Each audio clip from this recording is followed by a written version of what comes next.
Halo semuanya, jadi hari ini saya akan menjelaskan tentang proses audit yang rinci dan juga mudah dipahami.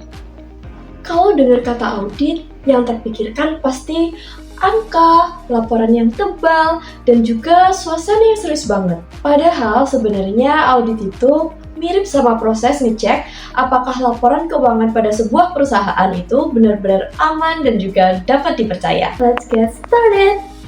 Nah, seperti di gambar yang ada di sini, jadi fase audit itu ada 4 fase. Nah, saya nanti akan menjelaskan fasenya satu persatu. Bisa dilihat bahwa untuk fase yang pertama itu ada 8 poin. Untuk fase yang kedua itu ada 4 poin. Untuk fase ketiga itu ada 3 poin. Dan untuk fase keempat itu ada 5 poin. Saya nanti akan menjelaskan satu persatu. Baik, saya akan memulai penjelasannya dari fase pertama terlebih dahulu. Nah, fase pertama yaitu Plan and Design an Audit Approach. Nah, untuk fase pertama ini, auditor itu masih fokus dengan perencanaan. Jadi, auditor itu belum mengecek angka, tapi lebih ke mengecek bagaimana kondisi perusahaan tersebut. Nah, untuk fase pertama itu ada Accept Client and Initial Planning. Nah, karena auditor itu tidak bisa asal memilih sebuah perusahaan yang akan diaudit, jadi auditor harus memastikan apakah perusahaan ini bisa diaudit secara objektif, profesional, dan terbebas dari konflik kepentingan. Misalnya nih, perusahaan itu punya riwayat fraud yang besar dan juga datanya nggak transparan, jadi auditor ini harus mempertimbangkan apakah perusahaan ini aman atau tidak untuk diaudit. Nah, kalau klien sudah diterima, maka auditor itu masuk ke perencanaan awal. Nah, untuk fase ini auditor itu mulai menentukan jadwalnya, siapa saja timnya, tujuannya audit, dan juga ruang lingkup pemeriksaannya. Nah, di poin ini, itu memastikan bahwa audit ini disiapkan dengan matang. Karena audit yang baik dimulai dari perencanaan yang baik. Nah, selanjutnya untuk fase 1.2 yaitu Understand the client's business and industry. Nah, setelah melakukan perencanaan awal seperti sebelumnya, di fase ini auditor itu lebih memahami bagaimana keadaan perusahaan yang akan diaudit. Di tahap ini tuh auditor mulai mempelajari bagaimana jenis usahanya, bagaimana cara mendapatkan pendapatan, dan juga kondisi dari industrinya. Nah, contohnya, pasti jika melakukan audit pada perusahaan manufaktur, itu akan beda jika kita melakukan audit di perbankan. Dan pemahaman yang dilakukan pada perusahaan tersebut akan berguna sekali karena auditor akan mengetahui area yang berisiko dan juga menentukan fokus audit ke depannya. Jadi tahap ini itu seperti kita mengetahui medan sebelum kita berperang. Nah, sekarang kita lanjut ke fase 1 poin ketiga, yaitu Perform Preliminary Analytical Procedures. Nah, setelah auditor ini mengetahui bisnis dari kliennya, maka tahap selanjutnya adalah analisis awal laporan keuangan. Nah, pada kali ini itu auditor harus mengecek bagaimana laporan keuangannya, yaitu angka-angka pada laporan keuangan tersebut apakah dinilai biasa atau terlihat tidak biasa.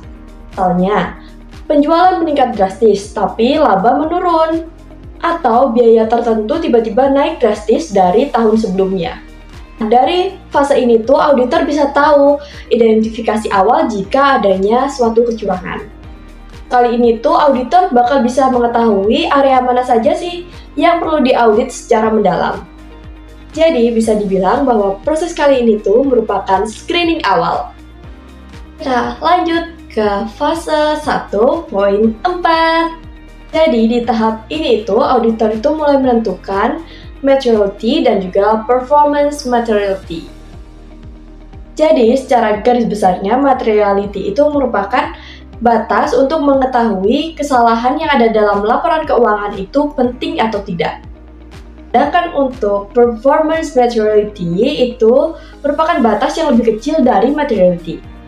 Ini digunakan oleh auditor saat melakukan pemeriksaan agar resiko itu bisa lebih terkontrol. Jadi kenapa ini penting? Yaitu karena auditor itu kan tidak mungkin memeriksa semuanya secara detail. Mereka itu harus lebih fokus kepada hal-hal yang berpengaruh dalam sebuah laporan keuangan. Ya, kesalahan kecil itu mungkin masih bisa ditoleransi. Tapi kalau sudah melebihi batas materiality, itu bisa mempengaruhi keputusan yang akan dibuat oleh perusahaan tersebut. Jadi di tahap ini tuh auditor menentukan seberapa besar sih kesalahan yang bisa diterima dan juga seberapa ketat sih pemeriksaan itu harus dilakukan.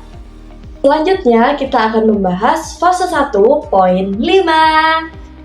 Jadi setelah menentukan materialitas, auditor itu masuk ke tahap mengidentifikasi risiko secara signifikan. Terlebih, itu merupakan risiko yang disebabkan oleh fraud ataupun kesalahan. Tahap ini, auditor itu mulai bertanya, di bagian mana sih yang paling berpotensi bermasalah? Ini bisa muncul karena kesalahan yang tidak disengaja, tapi juga bisa terjadi karena kecurangan. Nah, pasti semakin tinggi resikonya, auditor itu akan memberi perhatian penuh ke bagian tersebut. Jadi bagian ini tuh penting banget untuk menentukan fokus audit. Jadi auditor akan mencari red flags perusahaan untuk mendeteksi kemungkinan tersebut. Misalnya, pendapatan yang dilebih-lebihkan dan juga biaya yang disembunyikan. Jadi selanjutnya kita akan membahas fase 1.6. Selanjutnya untuk fase kali ini tuh, auditor harus menentukan inherent risk atau risiko bawaan. Jadi apa sih inherent risk itu? Nah, inherent risk itu merupakan risiko yang secara alami ada pada perusahaan tersebut, bahkan sebelum adanya pengendalian internal. Artinya, ada beberapa akun dan juga transaksi yang lebih mudah untuk dicurangi atau dilakukan kesalahan. Misalnya nih, akun kas itu pasti lebih rentan dibandingkan dengan akun aset tetap untuk dilakukan kecurangan ataupun kesalahan.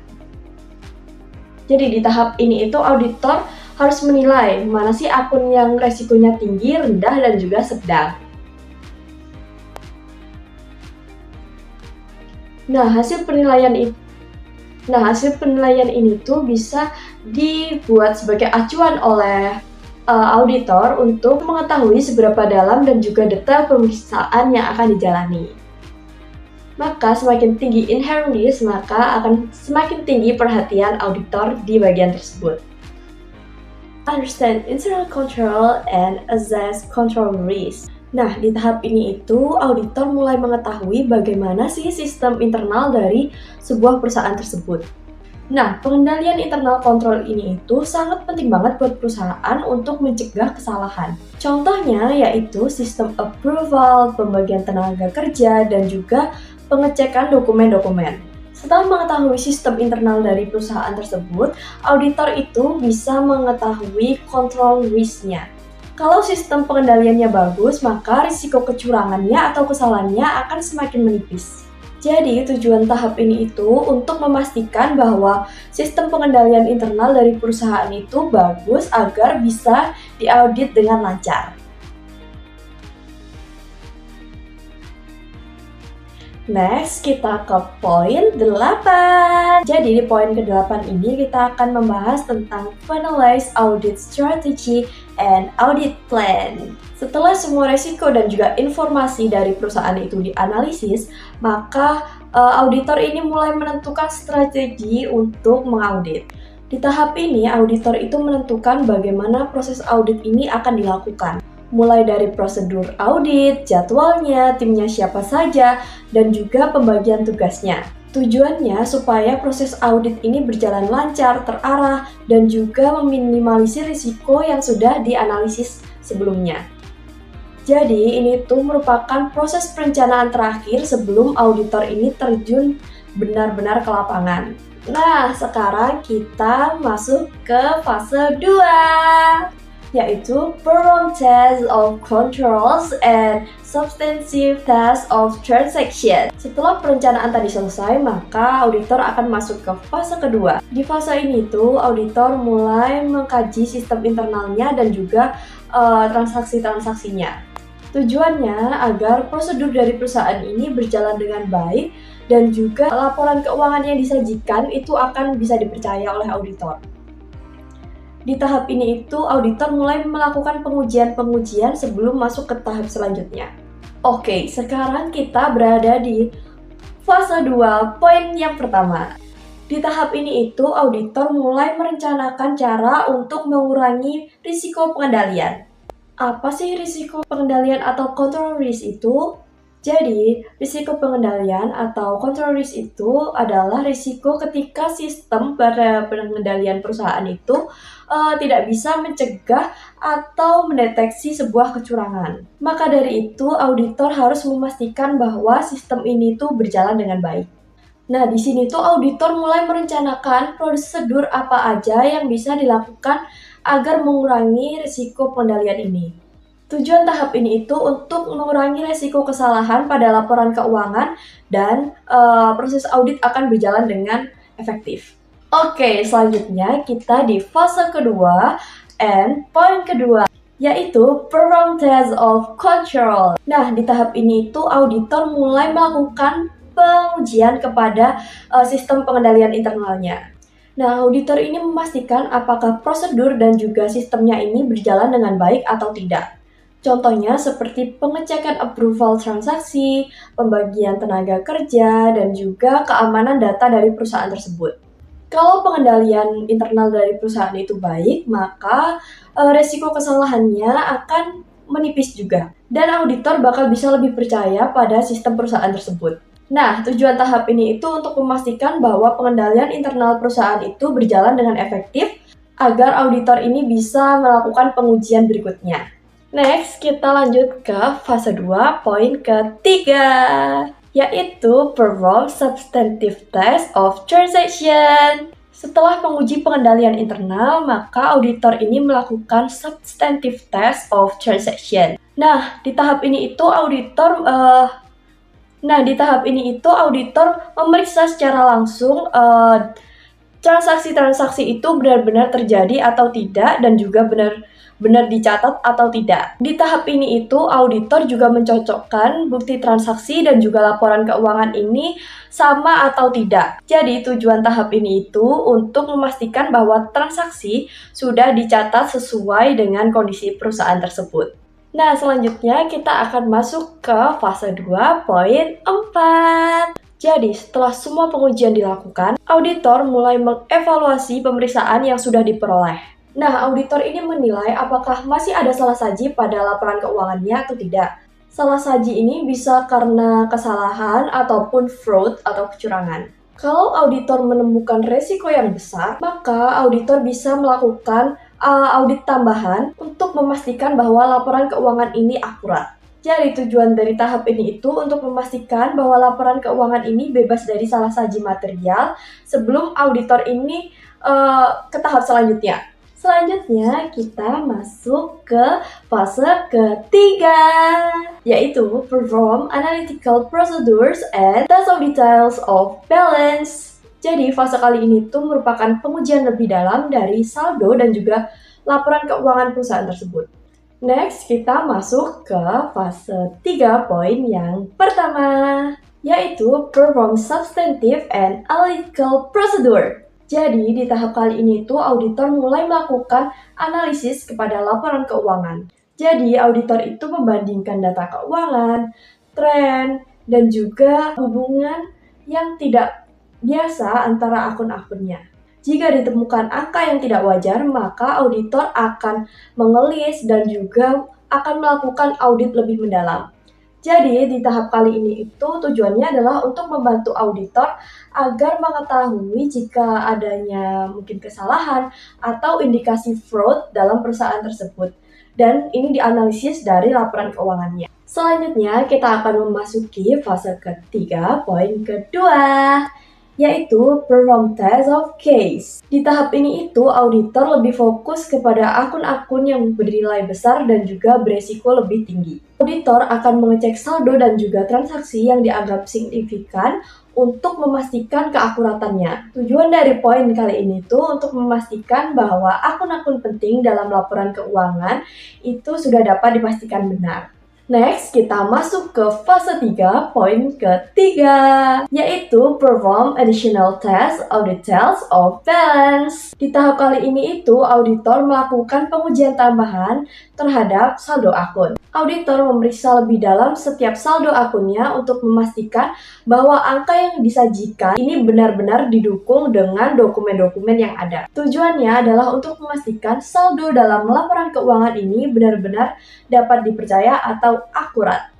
Nah, sekarang kita lanjut ke fase terakhir, yaitu fase 4. Fase kali ini itu membahas tentang complete the audit and issues an audit report. Nah, setelah fase-fase sebelumnya, ini tuh fase untuk auditor itu menyelesaikan audit dan juga menerbitkan laporan auditnya. Jadi, di fase kali ini tuh auditor mengevaluasi seluruh hasil dari auditnya sebelum auditor ini memberikan opini kepada perusahaan. Nah, kita lanjutkan lagi ke fase 4, poin yang pertama, yaitu perform additional test for presentation and disclosure. Di tahap kali ini itu, auditor mulai melakukan pemeriksaan tambahan untuk penyajian dan juga pengungkapan laporan keuangan. Auditor memastikan bahwa seluruh informasi yang disajikan pada laporan keuangan itu sudah secara detail dan jelas sesuai dengan standar akuntansi. Mulai dari catatan laporan keuangan, risiko, dan juga informasi penting lainnya itu akan dicek ulang. Tujuan tahap kali ini itu untuk memastikan bahwa laporan keuangan ini akurat, detail, dan juga mudah dipahami oleh pembaca. Kita lanjut ke fase 4, poin yang kedua, yaitu accumulate final evidence. Nah, di tahap kali ini itu auditor mulai mengumpulkan seluruh bukti audit yang sudah didapatkan dari fase-fase sebelumnya. Bukti-bukti ini tuh akan digunakan oleh auditor sebagai dasar mereka mengeluarkan opini. Bahwa bukti-bukti yang dia dapat itu sudah cukup relevan, detail, dan dapat dipercaya. Jadi, tahap ini tuh tujuannya untuk memastikan bahwa auditor ini sudah memiliki bukti-bukti yang cukup kuat untuk mengeluarkan opininya. Next, kita lanjut ke fase 4, poin ketiga, yaitu tentang evaluate result. Di tahap ini, auditor mulai mengevaluasi seluruh hasil auditnya dari pemeriksaan sebelumnya. Auditor mulai menilai apakah bukti yang dikumpulkan itu sudah cukup atau belum, dan apakah laporan keuangan itu masih mempunyai risiko salah saji material. Tujuan tahap ini adalah membantu auditor untuk membuat kesimpulan sebelum auditor menerbitkan laporan auditnya. Next, kita lanjut ke fase 4, poin yang keempat, yaitu issues audit report. Nah, di tahap ini tuh auditor mulai menerbitkan seluruh laporan yang telah didapatkan dari pemeriksaan sebelumnya. Laporan audit ini itu berisi tentang opini auditor tentang apakah laporan perusahaan ini sudah dinilai sesuai dengan keadaan perusahaan aslinya atau belum. Jadi tahap ini tuh merupakan hasil dari seluruh proses audit yang dilakukan. Nah, ini adalah yang terakhir, yaitu fase keempat, poin kelima. Di sini saya akan menjelaskan tentang communicate with audit committee and management. Jadi, di tahap terakhir ini itu auditor menyerahkan hasil dari auditnya kepada pihak manajemen dan juga pihak-pihak yang terkait. Auditor akan menjelaskan tentang temuan audit, risiko yang ditemukan, dan juga rekomendasi perbaikan yang diperlukan. Tujuan tahap ini tuh memastikan bahwa hasil audit ini bisa dibaca dengan baik dan juga bisa dijadikan evaluasi ke depannya oleh perusahaan. Nah, kita sudah di babak akhir. Terima kasih sudah mendengarkan. Sekian. Bye-bye.